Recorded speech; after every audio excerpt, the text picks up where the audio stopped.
সুপ্রিয় শ্রোতা, গল্প পাঠের আসর চ্যানেলে শুনতে যাচ্ছেন হুমায়ুন আহমেদ রচিত বহুব্রীহি উপন্যাসটির প্রথম পর্ব। আমি ওয়ারা কারিম, সাথে থাকুন। উঁচু দেয়াল ঘেরা পুরনো ধরনের বিশাল দোতলা বাড়ি। বাড়ির সামনে এবং পেছনে গাছগাছালিতে জঙ্গলের মতো হয়ে আছে। কিছু কিছু গাছের গুঁড়ি কালো সিমেন্টে বাঁধানো। বাড়ির নাম নিরিবিলি। শ্বেতপাথরে গেটের উপর নাম লেখা। অবশ্যই রয়ের ফোঁটা মুছে গেছে।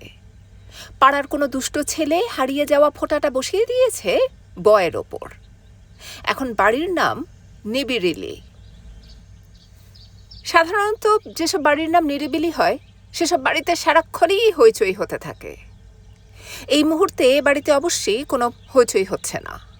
বাড়ির প্রধান ব্যক্তি সোবহান সাহেবকে বারান্দার ইজি চেয়ারে পা মেলে বসে থাকতে দেখা যাচ্ছে। তার মুখ চিন্তাক্লিষ্ট, চোখে সুস্পষ্ট বিরক্তি। সোবহান সাহেব বছর 2 হলো ওকালতি থেকে অবসর নিয়েছেন। কর্মহীন জীবনে এখনো অভ্যস্ত হতে পারেননি।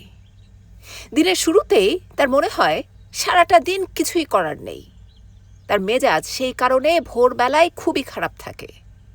আজ অন্য দিনের চেয়েও বেশি খারাপ কেন তা তিনি বুঝতে পারছেন না। শরৎকালের একটা চমৎকার সকাল, ঝকঝকে রোদ, বাতাসে শিউলি ফুলের গন্ধ। এরকম একটা সকালে মন খারাপ থাকার প্রশ্নই আসে না। সোবহান সাহেবের গায়ে হলুদ রঙের একটা সুতির চাদর, গায়ে বেগুনি রঙের মাফলার। আবহাওয়া বেশ গরম, তবু তিনি কেন যে মাফলার জড়িয়ে আছেন তা বোঝা যাচ্ছে না। তার হাতে একটা পেপার ব্যাগ, ডিটেকটিভ গল্প। কাল রাতে 32 পৃষ্ঠা পর্যন্ত পড়েছিলেন। গত 1 ঘন্টা ধরে 33 নম্বর পৃষ্ঠা পড়তে চেষ্টা করছেন, পারছেন না। বারবার ইচ্ছে করছে বই ছিঁড়ে কুটি কুটি করে ফেলে হাত সাবান দিয়ে ধুয়ে ফেলতে। 33 পৃষ্ঠায় নেইল কাটার দিয়ে খুঁচিয়ে স্মিথ নামের একটি লোকের বাঁ চোখ তুলে নেবার বিশদ বর্ণনা আছে। সোবহান সাহেব অবাক হয়ে পড়লেন। চোখ উপড়ে তুলে নেবার সময়ও মিস্টার স্মিথ রসিকতা করছে এবং গুনগুন করে গাইছে, London bridge is falling down. কোনো মানে হয়?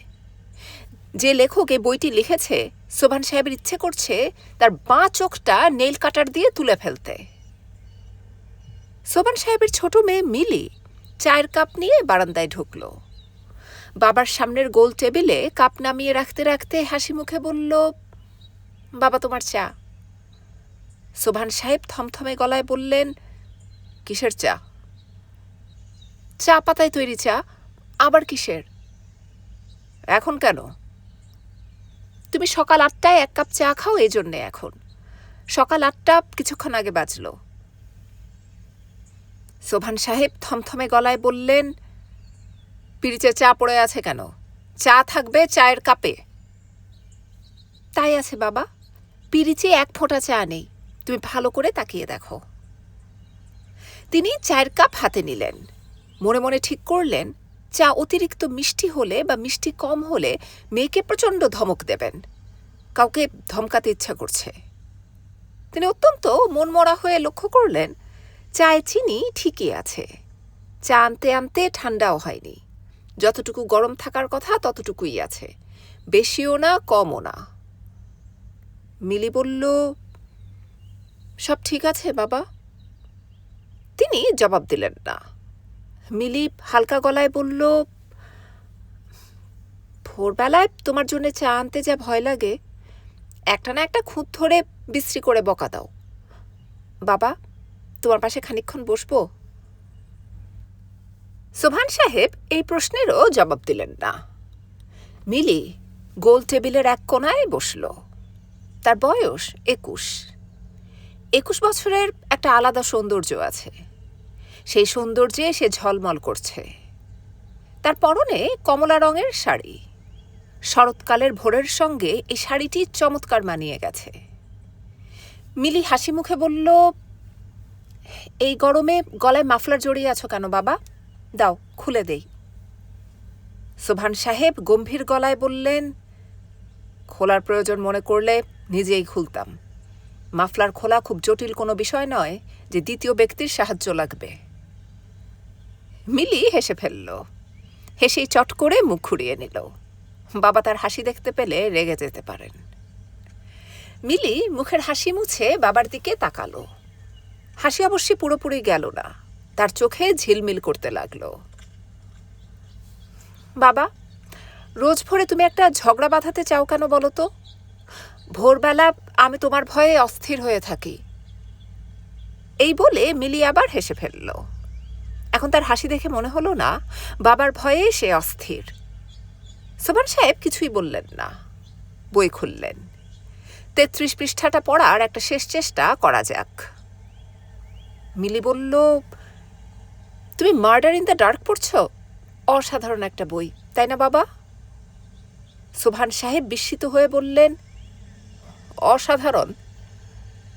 হ্যাঁ বাবা, অসাধারণ। স্মিথ নামের একটা লোকের বাঁ চোখ নেইল কাটার দিয়ে খুঁচিয়ে তুলে ফেলা হয়।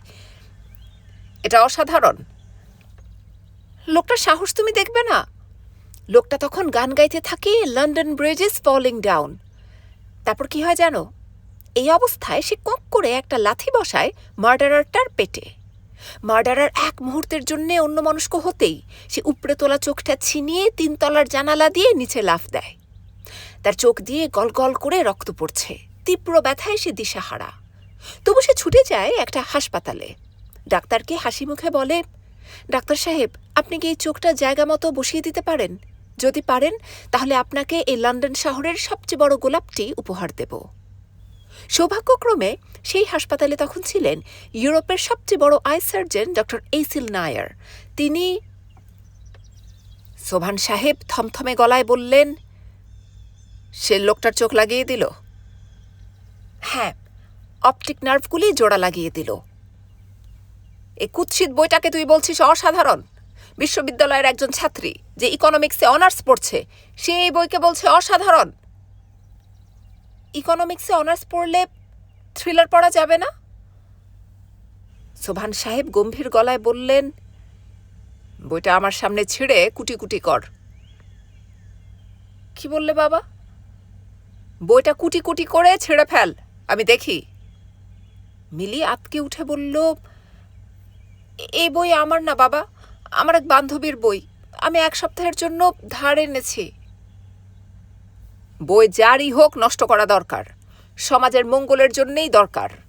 আমি এই বিষয়ে দ্বিতীয় কোনো কথা শুনতে চাই না। আমি দেখতে চাই যে বইটা কুটি কুটি করে ফেলা হয়েছে।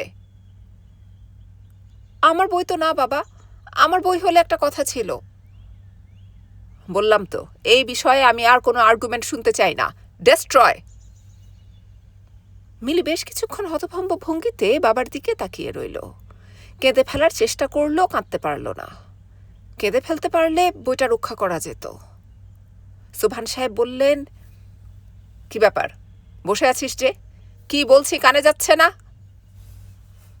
মিলি উঠে দাঁড়ালো, বাবার কোল থেকে বই নিয়ে ছিঁড়ে কুচি কুচি করে ফেলল। এই সময় তার চোখে পানি এসে গেল। মিলি জানে, চোখের পানি দেখা মাত্র তার বাবার মেজাজ ঠান্ডা হয়ে যায়। এখন ঠান্ডা হলেই বা লাভ কি? সর্বনাশ যা হবার তা তো হয়েই গেছে। ছেঁড়া বই তো আর জোড়া লাগবে না। মৌসুমীকে সে কি জবাব দেবে তাই ভেবে মিলির চোখ আবার জলে ভরে উঠছে। সে ছেঁড়া বই চারিদিকে ছড়িয়ে ছুটে ভেতরে চলে গেল। আর তার প্রায় সঙ্গে সঙ্গেই বারান্দায় ঢুকল ফরিদ। ফরিদ মিলির মামা। 7 বছর বয়স থেকে এই বাড়িতেই আছে। 5 বছর আগে অঙ্কে অনার্স পাশ করেছে। এমএ করেনি কারণ তার ধারণা তাকে পড়াবার মতো বিদ্যা বিশ্ববিদ্যালয়ের শিক্ষকদের নেই। এমএ পড়া মানে শুধু শুধু সময় নষ্ট। বর্তমানে তার দিন কাটছে ঘুমিয়ে। অল্প যে কিছু সময় সে জেগে থাকে, সেই সময়টায় সে ছবি দেখে, অধিকাংশই আর্ট ফিল্ম। কোনো কোনো ছবি 6-7 বার করেও দেখা হয়। বাকি জীবনটা সে এইভাবেই কাটিয়ে দিতে চায় কি না জিজ্ঞেস করলে অত্যন্ত উচ্চমার্গের একটা হাসি দেয়। সেই হাসি অতি মধুর, তবু কেন জানি সোবহান সাহেবের গা জ্বলে যায়। ইদানিং ফরিদকে দেখা মাত্র তার ব্রহ্মতালু গরম হয়ে ওঠে, ঘাম হয়। আজও হলো। তিনি তীব্র দৃষ্টিতে তাকিয়ে রইলেন। আগেকার আমলের মুনি ঋষিরা হয়তো এই দৃষ্টি দিয়েই দুষ্টদের ভস্ম করে দিতেন। ফরিদ তার দুলাভাইয়ের দৃষ্টি সম্পূর্ণ উপেক্ষা করে আকাশের দিকে তাকিয়ে মুগ্ধ কণ্ঠে বলল, হোয়াট এ লাভলি ডে। ফরিদের খালি গা, কাঁধে একটা টাওয়েল, মুখ ভর্তি টুথপেস্টের ফেনা। কথা বলতে গিয়ে ফেনা তার গায়ে পড়ে গেল। এতে তার মুগ্ধ বিস্ময়ের হেরফের হল না। সে আনন্দিত স্বরে বলল, দুলাভাই, শরৎকালের এই শোভার কোনো তুলনা হয় না। অপূর্ব, অপূর্ব। আমার মনটা দ্রবীভূত হয়ে যাচ্ছে দুলাভাই। I am dissolving in the nature. Sobhan সাহেব মেঘ গর্জন করলেন। ফরিদ, এসব কি হচ্ছে আমি জানতে পারি? নেচারকে অ্যাপ্রিসিয়েট করছি দুলাভাই। নেচারকে অ্যাপ্রিসিয়েট করায় নিশ্চয় কোনো বাধা নেই। টুথপেস্টের ফেনায় সারা গা মাখামাখি হয়ে যাচ্ছে, সেই খেয়াল আছে? তাতে কিছু যায় আসে না দুলাভাই। যায় আসে না? জি না। খালি গায়ে বারান্দায় দাঁড়িয়ে আছো, রাস্তায় লোকজন চলাচল করছে, তাতেও তোমার অসুবিধা হচ্ছে না? জি না। পোশাক হচ্ছে একটা বাহুল্য। পোশাক একটা বাহুল্য? জি। আমি যখন খালি গায়ে থাকি তখন প্রকৃতির কাছাকাছি থাকি, কারণ প্রকৃতি যখন আমাদের পাঠান তখন খালি গায়েই পাঠান। এই যে আপনি জব্বা জাব্বা পরে বসে আছেন, এই সব খুলে পুরো দিগম্বর হয়ে যান, দেখবেন অন্যরকম ফিলিংস আসবে। স্তম্ভিত সোবহান সাহেব বললেন, তুমি আমাকে সব কাপড় খুলে ফেলতে বলছো? জি বলছি। সোবহান সাহেব লক্ষ্য করলেন তার ব্রহ্মতালুতে জ্বলুনি শুরু হয়েছে, গা ঘামছে। এসব হার্ট অ্যাটাকের পূর্ব লক্ষণ কিনা কে জানে। তার মৃত্যু হার্ট অ্যাটাকে হবে এটা তিনি বুঝতে পারছেন। ফরিদের কারণেই হবে। কত অবলীলায় কথাগুলি বলে কেমন হাসি মুখে দাঁড়িয়ে আছে। ফরিদ বলল, আপনি চোখ মুখ এমন শক্ত করে বসে আছেন কেন দুলাভাই?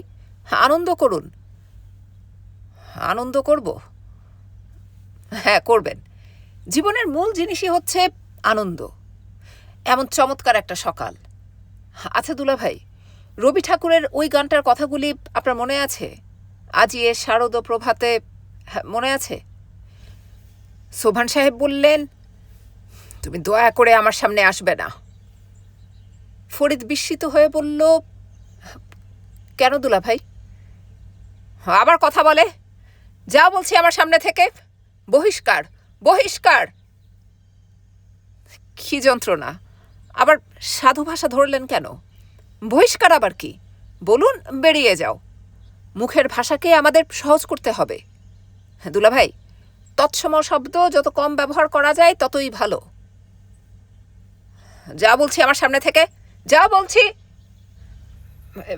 যাচ্ছি যাচ্ছি। বিনা কারণে আপনি এরকম কেন রেগে যান, এই ব্যাপারটাই আমি বুঝতে পারি না। ফরিদ চিন্তিত মুখে ঘরের ভেতর ঢুকল।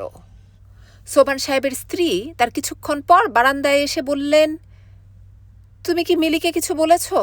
ও কাঁদছে কেন? সোবহান সাহেবের মনটা আরো খারাপ হয়ে গেল। 21 বছর বয়সী একটি মেয়ে যদি কথায় কথায় কেঁদে ফেলে, তাহলে বুঝতে হবে দেশের নারী সমাজের চরম দুর্দিন যাচ্ছে। কথা বলছো না কেন? কিছু বলেছ মিলিকে?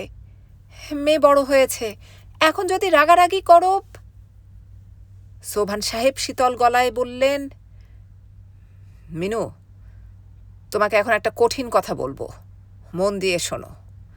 আমি তোমাদের সংসারে আর থাকবো না। তার মানে কোথায় যাবে তুমি? সেটা এখনো ঠিক করিনি, আজ দিনের মধ্যে ঠিক করব। মিনু দীর্ঘ নিঃশ্বাস ফেললেন। সোবহান সাহেব বললেন, একটা অপ্রিয় ডিসিশন নিলাম, বাধ্য হয়েই নিলাম। বনে জঙ্গলে গিয়ে সাধু সন্ন্যাসী হবে? এই বিষয়ে তোমার সঙ্গে কোনো কথা বলতে চাই না। সোবহান সাহেব উঠে দাঁড়ালেন। মিনু বললেন, যাচ্ছ কোথায়? তিনি এই প্রশ্নের জবাব দিলেন না। অতি দ্রুত গেট খুলে বাইরে গিয়ে দাঁড়ালেন। তার বাড়ির সামনের রাস্তার ওপাশেই এখন একটা মাইক ভাড়ার দোকান হয়েছে। সারাক্ষণ সেখান থেকে hello microphone testing 1 2 3, hello microphone testing 1 2 3। এখন হচ্ছে না। এখন তারা একটা রেকর্ড বাজাচ্ছে, হাওয়া মে উড়তা যায় মোরা লাল দুপাট্টা মলমল। এই লক্ষ কোটি বার শোনা গান শুনে মেজাজ আরও খারাপ হবার কথা, তা হলো না। সোবহান সাহেব লক্ষ্য করলেন গানটা শুনতে তার ভালো লাগছে। তিনি এর কারণ বুঝতে পারলেন না। তিনি আকাশের দিকে তাকালেন। আকাশ ঘন নীল, নীল আকাশে সাদা মেঘের স্তূপ। আকাশ এবং মেঘ দেখতেও তার ভালো লাগলো। তার মনে হলো মানব জীবন বড়ই মধুর, এই জীবনের আনন্দ হেলা ফেলার বিষয় নয়। মানব জীবন বড়ই মধুর এই কথা সবার জন্যে সম্ভবত প্রযোজ্য নয়। গ্রিন ফার্মেসির নতুন ডাক্তার মনসুর আহমেদের জন্যে তো অবশ্যই নয়। তার কাছে মনে হচ্ছে মানব জীবন অর্থহীন যন্ত্রণা ছাড়া আর কিছুই নয়। এরকম মনে করার আপাত দৃষ্টিতে তেমন কোনো কারণ নেই। সে মাত্র 6 মাস আগে ইন্টার্নশিপ শেষ করে বের হয়েছে। এর মধ্যেই ভোলা উপজেলায় স্বাস্থ্য কমপ্লেক্সে একটা চাকরিও পেয়েছে। ঢাকা ছেড়ে যাবার ইচ্ছা নেই বলে ওই চাকরি সে নেয়নি। আপাতত সে গ্রিন ফার্মেসিতে বসছে। গ্রিন ফার্মেসির মালিক কুদ্দুস সাহেব তাকে ফার্মেসির উপরে 2টি ঘর ছেড়ে দিয়েছেন। মনসুর ওই ঘর দুটিতে সংসার পেতে বসেছে। প্রতিদিন কিছু রুগী টুগিও পাচ্ছে, বড় কিছু না, সর্দি জ্বর কাশি ডায়রিয়া এইসব। একদিন অল্প বয়সী একটা মেয়েকে নিয়ে মেয়ের মা এসেছিলেন। চ্যাংড়া ডাক্তার দেখে মেয়ের অসুখ প্রসঙ্গে কিছু বললেন না। গম্ভীর গলায় বললেন, না থাক, আপনাকে দেখতে হবে না, আমার দরকার একজন বয়স্ক ডাক্তার, আপনি তো নিতান্তই বাচ্চা ছেলে। কুদ্দুস সাহেব বললেন, ডাক্তারদের কোনো বয়স নেই আপা, ডাক্তার হচ্ছে ডাক্তার, আর এর বয়স কম হলে কি হবে, জাত সাপ। জাত সাপের প্রতি রুগী বা রুগিনীর মার কারোরই কোনো আগ্রহ দেখা গেল না। রুগিনী বলল, আমি ওনাকে কিছু বলবো না মা।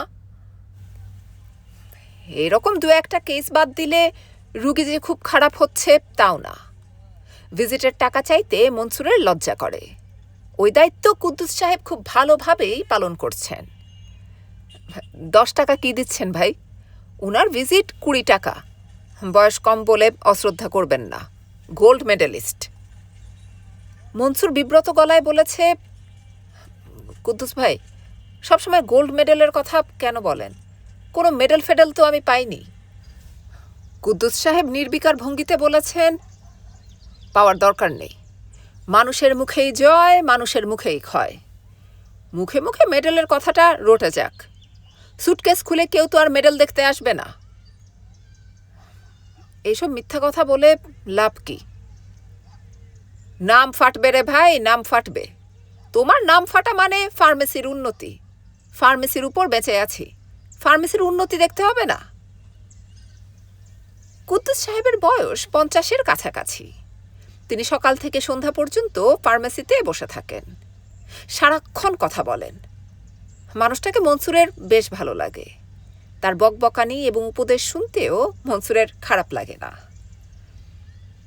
তোমার সবই ভালো বুঝলে ডাক্তার, তবে তোমার একটা বড় সমস্যা কি জানো?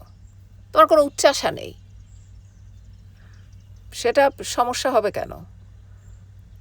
এইটাই সবচেয়ে বড় সমস্যা। 2 ধরনের মানুষের উচ্চাশা থাকে না, মহাপুরুষদের এবং বেকুবদের। তুমি এই 2 দলের কোন দলে সেটা বুঝতে পারছি না, সম্ভবত দ্বিতীয় দলে। আমাকে নিয়ে ভাবার দরকার নেই। দরকার থাকবে না কেন? অবশ্যই আছে। এরকম ইয়াং একজন ছেলে, গোল্ড মেডেলিস্ট, অথচ তার কোনো উচ্চাশা নেই। কি মুশকিল, গোল্ড মেডেলের কথা আবার বলছেন? ওই একই হলো, পেতেও তো পারতে। আর যা বলছি তার সারমর্ম হচ্ছে, সুযোগ খুঁজতে হবে, বিলেত আমেরিকা যেতে হবে, FRCS MRCP হয়ে এসে রুগীদের গলা কেটে পয়সা করতে হবে, আলিশান দালান তুলতে হবে। আমার এত সব দরকার নেই, আমি সুখেই আছি। সুখে আছো? হ্যাঁ, সুখে আছি। মনসুর আসলেই সুখে আছে। তার উপর সংসারের দায় দায়িত্ব কিছু নেই। তার বাবা ময়মনসিংহ শহরে ওকালতি করেন। দেশের বাড়ির অবস্থা মন্দ নয়। ময়মনসিংহের এত বড় বাড়িতে মানুষ বলতে বাবা, মা এবং ছোট বোন নীলিমা। মনসুরকে টাকা রোজগার করে সংসার চালানোর দায়িত্ব নিতে হচ্ছে না। উল্টা প্রতি মাসে মনসুরের বাবা 1000 করে টাকা পাঠিয়ে ছোট একটা চিঠি লেখেন। প্রতিটি চিঠির ভাষা এবং বক্তব্য এক। বাবা মনু, টাকা পাঠালাম, শরীরের যত্ন নেবে। তুমি ঢাকা শহরে কেন পড়ে আছো তা বুঝতে পারছি না। তোমার নিজের শহরে প্র্যাকটিস করতে অসুবিধা কি? একটা ভালো জায়গায় তোমার জন্য চেম্বার করে দেবার সামর্থ্য পরম করুণাময় আল্লাহ তাআলা আমাকে দিয়েছেন।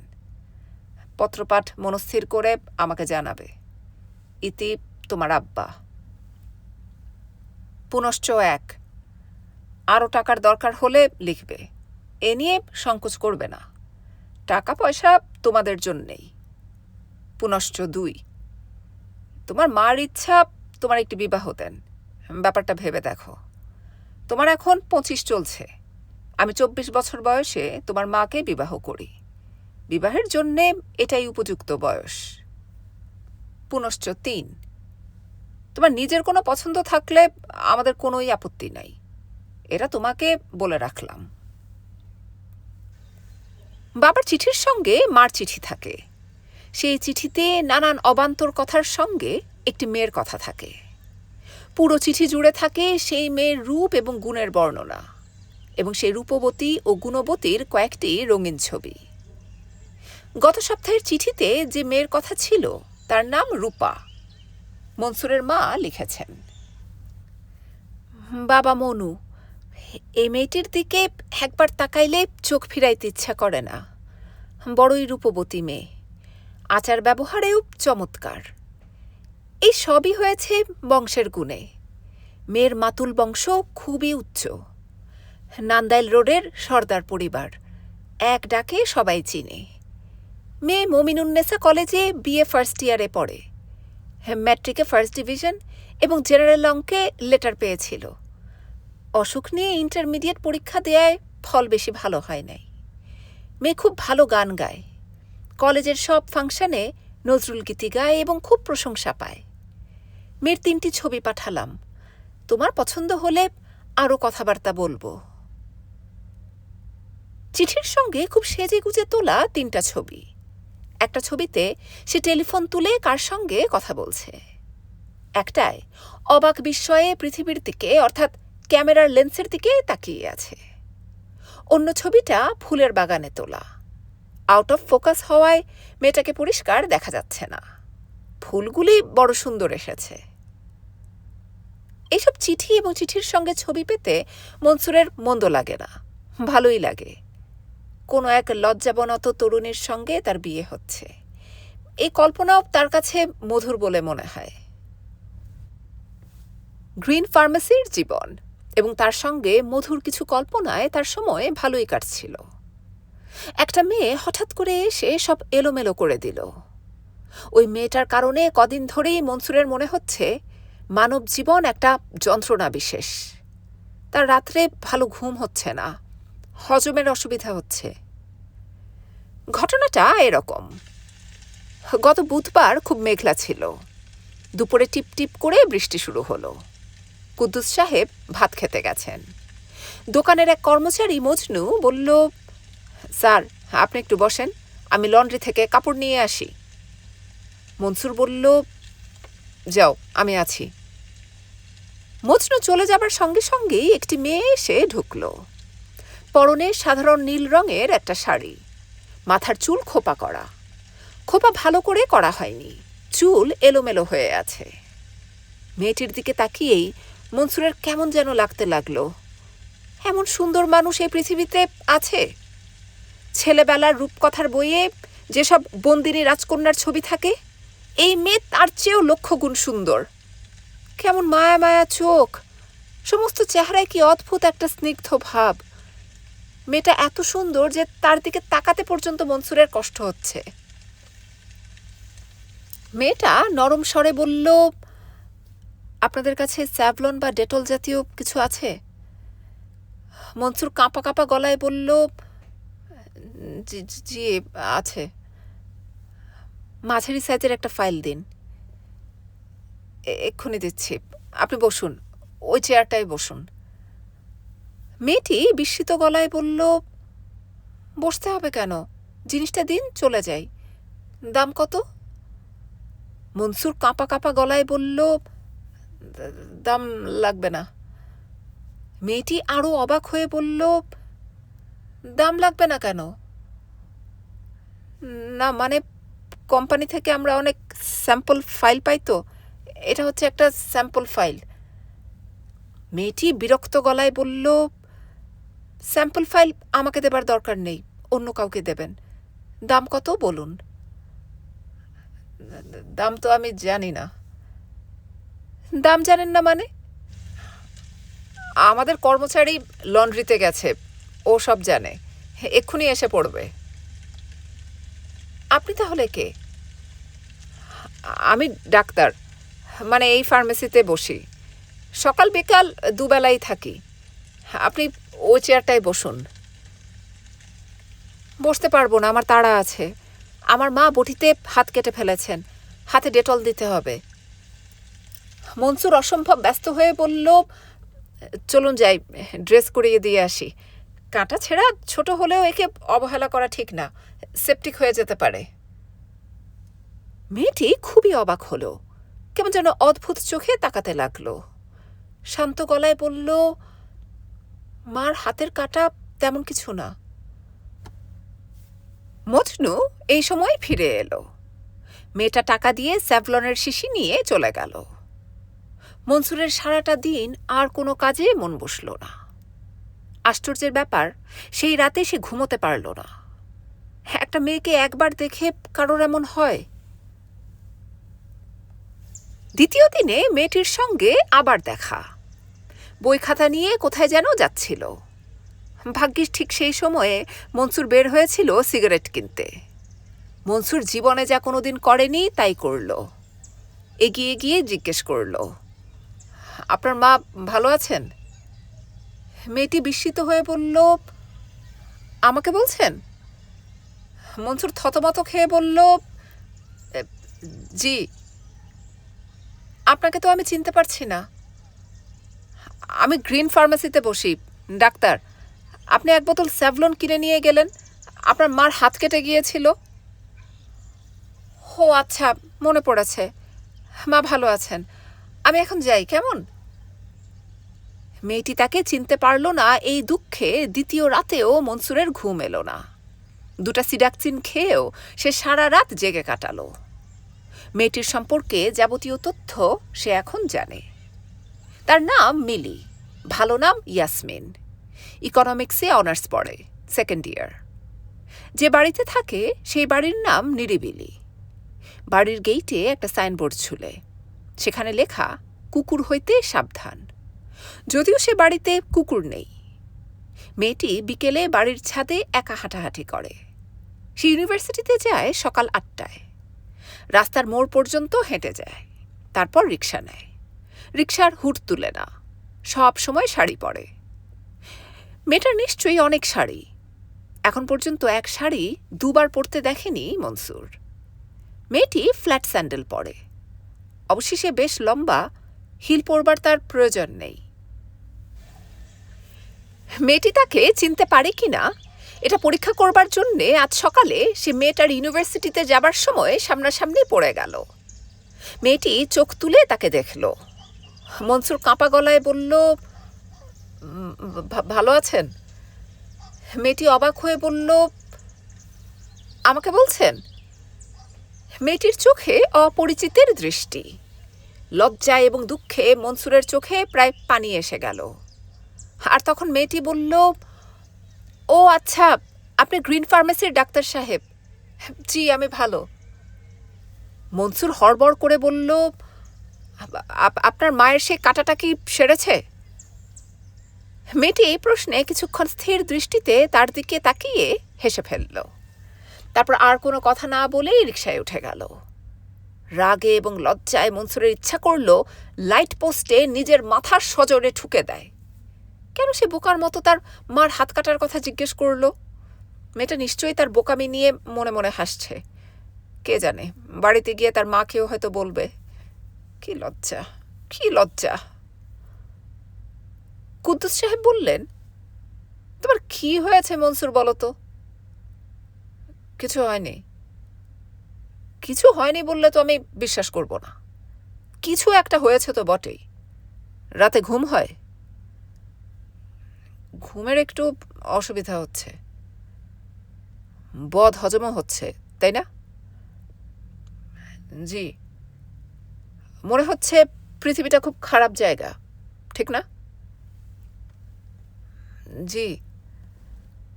সবই খুব পরিচিত লক্ষণ। আমি যখন ইন্টারমিডিয়েটে পড়ি তখন আমার মধ্যে এইসব লক্ষণ প্রকাশ পেয়েছিল। এটা একটা জীবাণু ঘটিত অসুখ। মনসুর অবাক হয়ে বলল, জীবাণু ঘটিত অসুখ? হ্যাঁ, জীবাণু ঘটিত। এইসব জীবাণুর উৎপত্তি হয় কোনো এক সুন্দরী তরুণীর চোখে। জীবাণুর নাম হচ্ছে প্রেম জীবাণু। ইংরেজিতে বলে লাভ বাগ।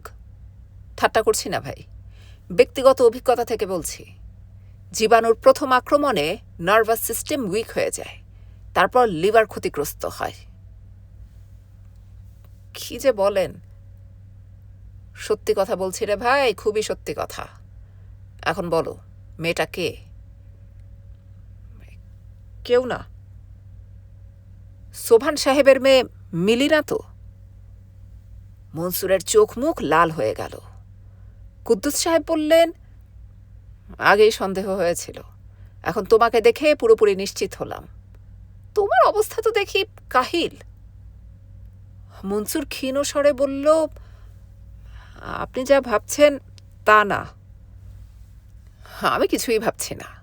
ভাবাভাবির ফাঁক তুমি রাখোনি। এখন আমার উপদেশ শোনো। সহজ পাচ্য খাবার খাবে, বেশি করে ডাবের পানি খাবে, সকাল বিকাল লাইট এক্সারসাইজ। প্রেম জীবাণু ঘটিত অসুখের কোনো চিকিৎসা নেই। জীবাণুগুলি ভাইরাস টাইপ, কোনো ওষুধেই কাজ করে না। সময়ে রোগ সারে। Time is the best healer. সতীনাথের বিরহের গানগুলি শুনতে পারো, এতেও অনেক সময় আরাম হয়। ওই যে আমি এধারে তুমি ওধারে, মাঝে নদী কুল কুল বয়ে যায়, এই টাইপ গান। ঠাট্টা করবেন না কুদ্দুস ভাই, ঠাট্টা তামাশা ভালো লাগে না। ঠিক বলেছ, এই সময় ঠাট্টাটা অসহ্য লাগে। কেউ ঠাট্টা করলে ইচ্ছা করে টান দিয়ে জিভ ছেড়ে ফেলি। রোগের কঠিন সংক্রমণের সময় এটা হয়। অল্পতেই নার্ভ ইরিটেটেড হয়। মনসুর ক্ষীণ স্বরে বলল, আমাকে কি করতে বলেন? কিছুই করতে বলি না। মিলি অল্প বয়সী মেয়ে হলে চিঠি লিখতে বলতাম। এরা সেই স্টেজ পার হয়ে এসেছে। চিঠি লিখলে সবাইকে সেই চিঠি পড়ে শোনাবে, হাসাহাসি করবে। তুমি যদি আগ বাড়িয়ে কথা বলতে চাও, তোমাকে ভাববে ভ্যাবলা। এক মনে আল্লাহকে ডাকা ছাড়া আমি তো আর কোনো পথ দেখি না, যাকে বলে আধ্যাত্মিক চেষ্টা। মাঝে মাঝে এই চেষ্টায় কাজ হয়, দৈব সহায় হয়। হঠাৎ হয়তো দেখবে মেয়েটা রিক্সা অ্যাক্সিডেন্ট করেছে, ধরাধরি করে তাকে এইখানে আনা হলো। তুমি ফার্স্ট এইড দিলে, দেখা গেল অবস্থা সুবিধার না। তুমি তাকে হাসপাতালে নিয়ে গেলে। মেয়েটাকে ব্লাড দিতে হবে, ব্লাড গ্রুপ এ পজিটিভ। দেখা গেল তোমারও তাই, তুমি ব্লাড দিলে। মেয়েটি করুণ গলায় বলল, আপনি আমার জন্য অনেক করলেন, আপনাকে ধন্যবাদ। তুমি গাঢ় স্বরে বললে, ধন্যবাদ পরে হবে, আগে সুস্থ হয়ে ওঠো। মনসুর বলল, চুপ করুন তো কুদ্দুস সাহেব, আপনার কথা শুনতে ভালো লাগছে না।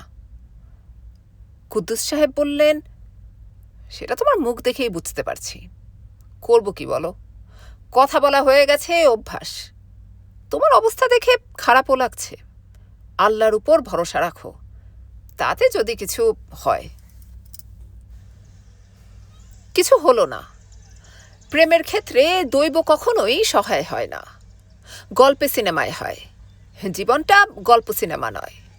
জীবনের নায়িকারা নায়কদের সঙ্গে রাস্তায় দেখা হলেও চিনতে পারে না।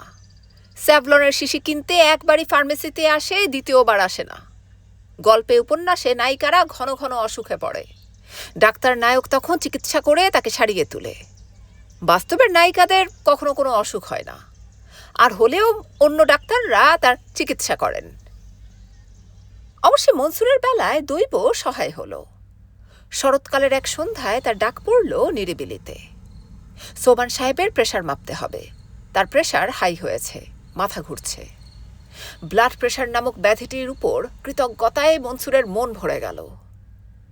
বারান্দায় মিলি দাঁড়িয়েছিল। হেও এক অকল্পনীয় সৌভাগ্য। বারান্দায় সে নাও থাকতে পারত। মিলির সঙ্গে দেখা না হলেও কিছু করার ছিল না। মিলির জন্যে তো আর তাকে ডাকা হয়নি। মিলি বলল, আসসালামু আলাইকুম। ওয়ালাইকুম আসসালাম। আপনার জন্যে দাঁড়িয়ে আছি। মনসুর হতভম্ব। বলে কি এই মেয়ে? এ কথাগুলি কি সত্যি সত্যি বলছে, না মনসুর কল্পনা করছে? কল্পনা হওয়াই সম্ভব, নিশ্চয়ই কল্পনা, হ্যালুসিনেশন। আপনাকে বলেছে বোধহয় বাবার ব্লাড প্রেশার মাপার জন্যে আপনাকে খবর দেয়া হয়েছে। জি বলেছে। আপনার সঙ্গে একটা গোপন ষড়যন্ত্র করবার জন্যে আমি দাঁড়িয়ে আছি। হ্যাঁ জি বলুন, আপনি যা বলবেন তাই হবে।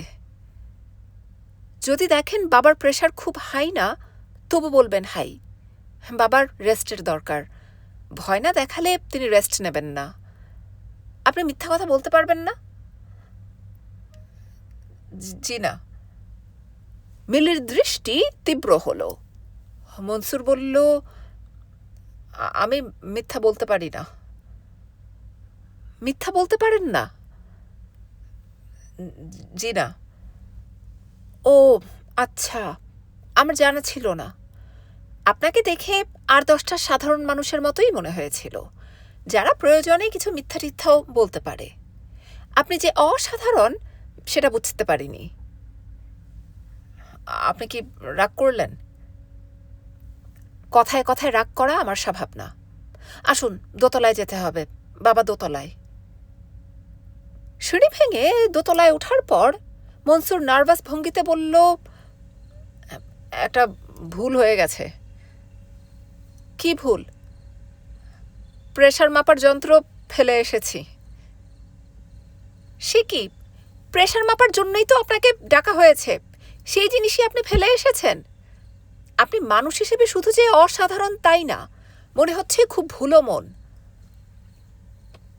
আমি এক দৌড়ে নিয়ে আসব, যাব আর আসব। আপনাকে যেতে হবে না, আমি কাদেরকে পাঠাচ্ছি, ও নিয়ে আসবে। না না, আমি যাই, 1 মিনিট। মনসুর অতি দ্রুত সিঁড়ি টপকাচ্ছে। সে দ্রুত সিঁড়ি ভাঙা দেখে মিলির মনে হলো একটা অ্যাক্সিডেন্ট হতে যাচ্ছে, হবেই হবে, না হয়েই যায় না। আর তখনই হুড়মুড় শব্দ হলো। ডাক্তার সাহেব মাঠ সিঁড়ি থেকে বলের মতো গড়িয়ে নিচে নামতে লাগলেন। শব্দ শুনে সোবান সাহেব এবং মিনু বেরিয়ে এলেন। ফরিদ বেরিয়ে এলো। বাসার কাজের ছেলে কাদের ছুটে এলো। সোবান সাহেব বললেন, একে? মিলি বলল, ডাক্তার সাহেব তোমার প্রেশার মাপতে এসেছেন। প্রেশার মাপতে এসে মাটিতে শুয়ে থাকার কারণ কি? পা পিছলে পড়ে গেছেন বাবা। পা পিছলে পড়েছে, টেনে তুলবি না? হাঁ করে দাঁড়িয়ে আছিস কেন? মিলিকে টেনে তুলতে হলো না। মনসুর নিজেই উঠল। শার্টের ধুলা ঝাড়তে ঝাড়তে বলল, হ্যাঁ হ্যাঁ, একদম ব্যথা পাইনি, সত্যি বলছি। তার চারপাশের লোকজন মুখ চাওয়াচাওয়ি করতে লাগলো। সোবান সাহেব কি একটা বলতে গিয়েও বললেন না। মনসুর বলল, 1 গ্লাস ঠান্ডা পানি খাবো। সোবান সাহেব বললেন, অবশ্যই খাবে। মিলি, একে নিয়ে ফ্যানের নিচে বসা। কাদের এগিয়ে এসে বলল, আমারে ধৈরা ধৈরা হাঁটেন ডাক্তার সাহেব, চিন্তার কিছু নাই। উপরে আল্লাহ, নিচে মাটি। নিচে মাটি এমন কোনো লক্ষণ মনসুর পাচ্ছে না। তার মনে হচ্ছে সে চোরাবালির উপর দিয়ে হেঁটে যাচ্ছে, পা ডেবে ডেবে যাচ্ছে। ঘরটাও মনে হচ্ছে একটু একটু দুলছে। কে যেন বলল, বাবা তুমি এখানে বসো। কে বলল কথাটা? ওই মহিলা না? ইনি বোধহয় মিলির মা। তাকে কি সালাম দেয়া হয়েছে? আসসালামু আলাইকুম বলা দরকার না? দেরি হয়ে গেছে বোধহয়। দেরি হলেও বলা দরকার। নিন, পানি নিন। মনসুর পানি নিল, নিয়েই ক্ষীণ স্বরে বলল, আসসালামু আলাইকুম। বলেই বুঝল ভুল হয়ে গেছে। কথা এমন জিনিস একবার বলা হয়ে গেলে ফিরিয়ে নেওয়া যায় না। মনসুর লক্ষ্য করল তার চারপাশে দাঁড়িয়ে থাকা লোকজন মুখ চাওয়াচাওয়ি করছে। সে নিশ্চয়ই খুব উল্টাপাল্টা কিছু বলেছে। টেনশনের সময় তার মাথায় এলোমেলো হয়ে যায়। মনসুর অবস্থা স্বাভাবিক করবার জন্যে শব্দ করে হাসল। অবস্থা স্বাভাবিক হলো না, মনে হলো আরও খারাপ হয়ে গেছে। ফরিদ বলল, ছোকরার মনে হয় ব্রেন ডিফেক্ট হয়ে গেছে দুলাভাই। কেমন করে হাসছে দেখুন না, অবিকল পাগলের হাসি। সোবহান সাহেব বললেন, একজন ডাক্তারকে খবর দেয়া দরকার।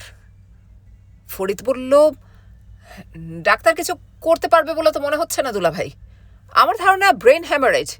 হোয়াট এ পিটি, এরকম ইয়াং এজ